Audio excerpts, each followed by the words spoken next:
কিতাবের মধ্যে পাওয়া যায় মাসআলাগত বিষয়।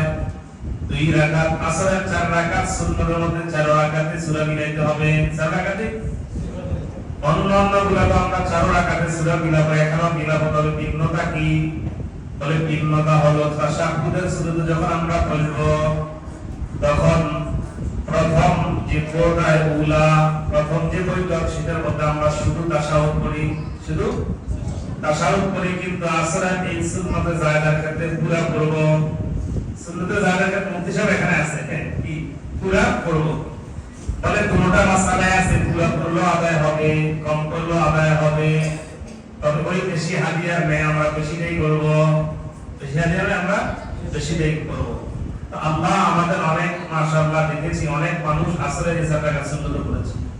আল্লাহ আমাদেরকে আমলটা দায়ী করা তৌফিক দান করুন। সকলে বলি আমিন। ইফতারের পূর্ব মুহূর্তে দোয়া কবুল হয়। কিতাবের মধ্যে পাওয়া যায় দোয়া কবুল হওয়ার অনেকগুলো সময়। আজকে আমরা কয়েকটা সময় কথা আমরা জানবো, মনোযোগ দিয়ে শুনবো। তালিব ইলম ছাত্র ভাইরা যারা, তাদের উচিত আমরা আমাদের আকাবির আসলাফ, আমাদের বুজুর্গ ওলামায়ে কেরাম যারা কথা বলতেন, তা আমরা কাগজ এবং কলম নিয়ে আমরা কথাগুলো লিপিবদ্ধ করতাম। তো তালিব ইলমদের এই কাজগুলো করা দরকার। বলে দোয়া কবুল হওয়ার অনেকগুলো সময়, তার মধ্যে কয়েকটি সময় কথা বলবো। বলে 1 নাম্বার দোয়া কবুল হওয়ার সময় ইফতারের পূর্ব মুহূর্তে। দোয়া কবুল হওয়ার সময় ইফতারের পূর্ব মুহূর্তে। আমরা ইফতারের পূর্ব মুহূর্তে ঝগড়া করি, ম্যাডামের সাথে কি করে ঝগড়া করে। সে সারাদিন রোজা দিছে, আইটেম বলতেছে, ওই না দেখে যে আলু চপ হয় কি হয় নাই, এই আলু চপ হয় নাই। এই ম্যাডামরা দিছে ব্যক্তি কি দিছে, এই সারাদিন রোজা রাখছে, আলু চপ হয় নাই কেন? 15-16 আইটেম না হলে কি ইফতার হয়? কি বলেন আপনারা? এই ধরনের জারি দেয় কি দেয় না? সারাদিন রোজা রয়েছি, 15-16 আইটেম না হলে কি ইফতারি হয়? কি করছো তুমি? মানে ওর ধমকে ইফতারির ব্যস্ততা নিয়ে পেশারি আসর নামাজ মিস, তাই কি হয় না? কারণ স্বামী কাছাড়া খুব করা। এই হলো আমাদের অবস্থা। অথচ হাদিসের মধ্যে আসছে যে খেজুর একটা খেলেও তো আপনার রোজা ভেঙে যাবে। খেজুর খাবো আমরা, বা পানি খাবো, শরবত খাবো, তারপরে ইফতারি করবো। তবে আল্লাহওয়ালা বুজুর্গ যারা, তারা কিন্তু সামান্য ইফতার করে মাগরিবের নামাজ আদায় করেন। কি করেন? আগে মাগরিবের নামাজ আদায় করেন। আমরা যে বলছিলাম মায়ের পূর্বে যে খাইতে খাইতে খাইতে খাইতে একবার আমাদের এই পর্যন্ত চলে আসে। এখন ডেকুর আসলে এই ডেকুরের যে বিষয় পানি আসা সেটা আসে না, এখন আমাদের ইফতারি বের হবে। এত খাওয়া খেয়েছে দরকার।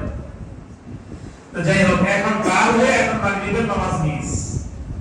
স্ত্রী পেশারে জিজ্ঞাসা করে, কি নামাজ যাইলেন না? বা সারাদিন রোজা রয়েছি, ক্লান্ত একটু কেটে নেই। এই ক্লান্তি কাটতে কাটতে আসার আসান, ওনার ক্লান্তি এখনো কাটে নাই। তাহলে এই হলো আমাদের অবস্থা। তাহলে ইফতারের পূর্ব মুহূর্তে দোয়া কবুল হয় বলে একটা। বলে 2 নম্বর, বলে 2 নম্বর দোয়া কবুল হয় জুমার দিন। ঈদের জুমার দিন। বলে এটা মুহাদ্দিসগণ এটারও আবার দুইটা ব্যাখ্যা করেন।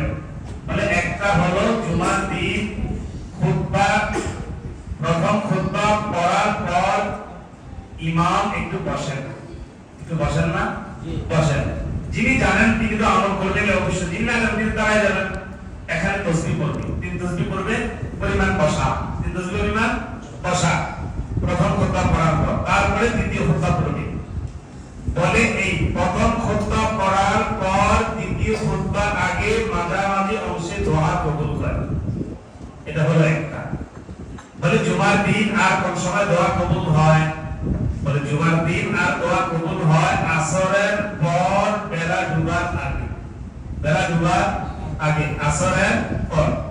ইনশাআল্লাহ আমি আমার আল্লাহ মাফ করুক অহংকার সাথে আমল বাতি, আমি জুমা মসজিদ কুমিল্লা বিমানবন্দরে জুমা পড়াই। সেখান থেকে এসে বড়ুয়া বাজারে চেষ্টা করি আসরের নামাজ পড়ার পর এগুলো আদায় করে তারপরে খরচ সেরে। অনেক সময় আমরা তো আসলে আপনাদের কাছে আলোচক, জুমা মসজিদে আমি খতিব, কিন্তু ঘরে তো আমি আবার ঘরের লোক। অনেক কৈফিয়ত দিতে পারে, এত দেরি কেন? তা আমি বলি আমার না কাজ আছে আসলে পরে একটা বলে তো বুঝ দিতে হবে। তাহলে অনেক সময় ওই আমল ছুটে যায়, বাড়ির নেশা চলে যায়, হঠাৎ শর্ট হলে রাস্তা পাওয়া যায়, কি করবো? দেরি হলে আমার কথা শুনতে হবে। তাহলে এটা মূল যে আমলটা সেটা আমাদের বিষয় হলো আসর নামাজ যেখানে পড়বো আমরা ওইখানে বসে এটা আদায় করব, বসে আদায় করব, এটা আমরা খুব খেয়াল রাখবো। তো এইটা এই দোয়াটা গুরুত্ব কতবার বলবো আমরা? 80 বার। কতবার?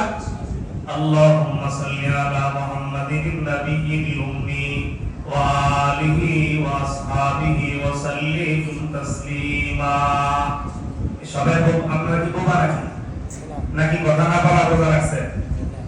এই রোজা রাখেন না আপনারা? রোজা ছিল এক সময় কথা না বলা রোজা। আপনারা মনে হয় রোজা রাখছেন। হ্যাঁ, আপনাদের কথা না বলে বোঝা যায়। হ্যাঁ, তাহলে আমি আবার বলবো, আপনারা বলবেন আল্লাহুম্মা সাল্লি আলা মুহাম্মাদিন নাবিয়্যিল উম্মি ওয়া আলিহি ওয়া সাল্লিম তাসলিমা। আল্লাহু